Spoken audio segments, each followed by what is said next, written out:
God. Ayan. Nakita ko po siya. Nandyan na siya sa motor.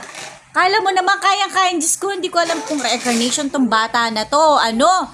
Tingnan mo naman, nag-stand pa yan. Tatayo pa talaga yan sa motor. Oh my God. Talagang, alam mo yun, ang layo ko sa kanya. Tapos talagang sanay siya. Ay, nakakatakot lang eh. Oo niya, 1 year old ka pa lang. Pero tingnan mo naman.